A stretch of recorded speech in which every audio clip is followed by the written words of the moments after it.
Hello friends, welcome back to my channel. So आज हम लोग एप्थस अल्सर्स कवर करेंगे, जो कि हम लोग का 11th लेक्चर होने वाला है कम्युनिटी हेल्थ नर्सिंग में। सो आइए स्टार्ट करते हैं। सो डेफिनेशन से स्टार्ट करते हैं। डेफिनेशन क्या होता है aphthous ulcers? So an aphthous ulcers commonly known as canker sore is a small painful ulcer that forms on the mucous membrane inside the mouth. मतलब एप्थस अल्सर्स क्या होते हैं, इसको हम लोग जो कैंकर सोर के नाम से भी जानते हैं। और ये क्या होता है, स्मॉल पेनफुल अल्सर्स होते हैं। मतलब माउथ जो होता है, माउथ के अंदर की जो मेम्ब्रेन होती है, म्यूकस मेम्ब्रेन होती है, उसमें क्या होता है, पेनफुल अल्सर फॉर्म हो जाता है। तो उसको हम लोग क्या बोलते हैं, कैंकर सोर या फिर एप्थस अल्सर्स बोलते हैं। इंक्लूडिंग द इनर चीक्स, किस किस चीज़ को इंक्लूड करता है ये? इनर चीक्स जो है उनको इंक्लूड कर सकता है, लिप्स में हो सकते हैं, टंग जो है उसमें हो सकती है, सॉफ्ट पैलेट जो होता है उसमें हो सकते हैं। Then these ulcers typically have a white और yellowish centre surrounded by the red border.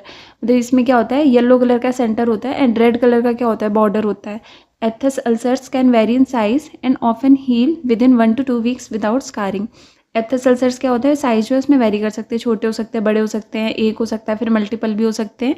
And with in 1 to 2 weeks क्या होता है, अपने आप ही क्या हो जाते हैं, ठीक हो जाते हैं विदाउट स्कारिंग। मतलब कोई भी स्कार नहीं रह जाता है, अपने आप क्या होता है, पूरी तरीके से हील हो जाते हैं।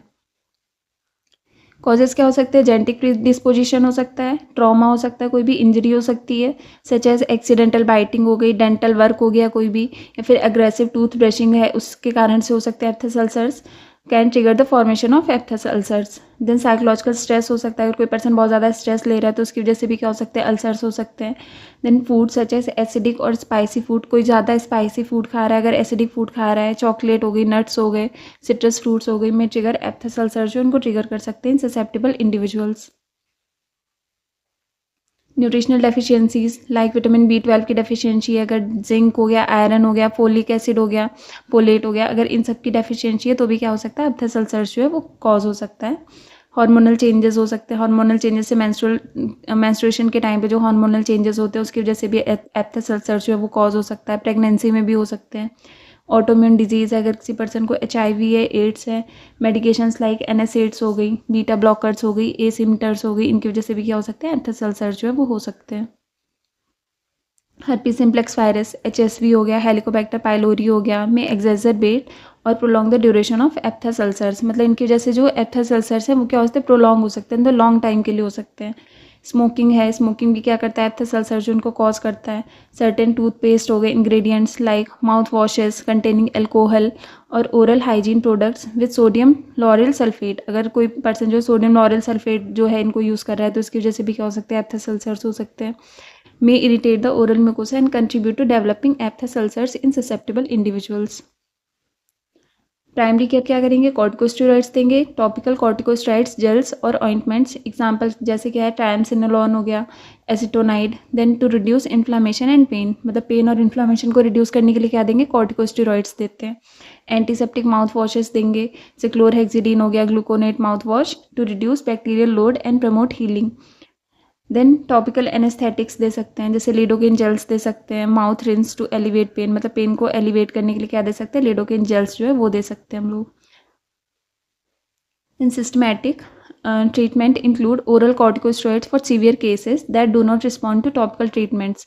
जो टॉपिकल ट्रीटमेंट से ठीक नहीं हो रहा है उसमें क्या देंगे, ओरल कॉर्टिकोस्टेरॉइड्स जो है वो प्रोवाइड करते हैं हम लोग। जैसे क्या हो गया, प्रेडनिसोलोन हो गया, तो इसमें क्या हो गया, immuno modulatory drugs like colchicine और डेप्सॉन फॉर रिकरेंट और सीवियर अल्सर्स। मतलब अगर बहुत ज़्यादा सीवियर अल्सर्स हो रहे हैं तो उसको क्या देंगे, कॉल्चिसिन दे सकते हैं या फिर डेप्सॉन जो है वो दे सकते हैं।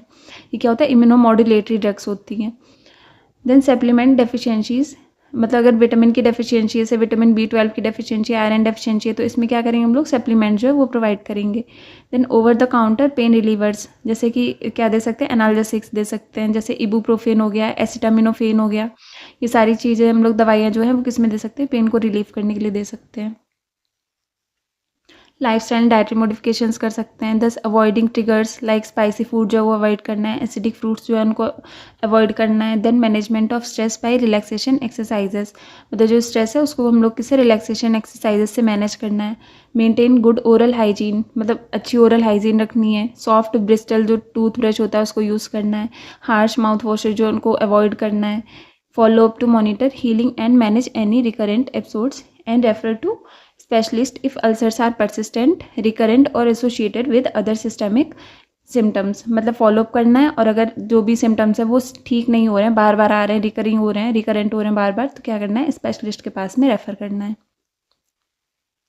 रेफरल कब कब करेंगे, सीवियर और परसिस्टेंट सिम्टम्स आ रहे हैं, बहुत ज़्यादा सीवियर हैं, बार बार आ रहे हैं अगर एप्थस अल्सर्स, फ्रिक्वेंट मतलब बार बार आ रहे हैं, डिफ़िकल्टी हो रही है ईटिंग में, ड्रिंकिंग में, मतलब खाने और पानी में क्या हो रही है, दिक्कत हो रही है, खाना खाने में, पानी पीने में दिक्कत हो रही है, तो भी क्या करेंगे, रेफ़र करेंगे।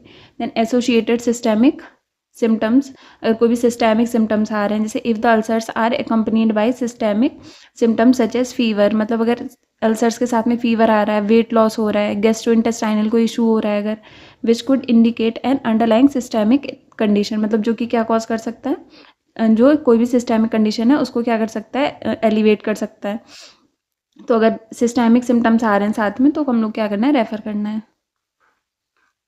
थैंक यू फ्रेंड्स, आज के लिए इतना ही। अगर आपको मेरा वीडियो पसंद आया तो प्लीज़ लाइक शेयर सब्सक्राइब करना ना भूलें।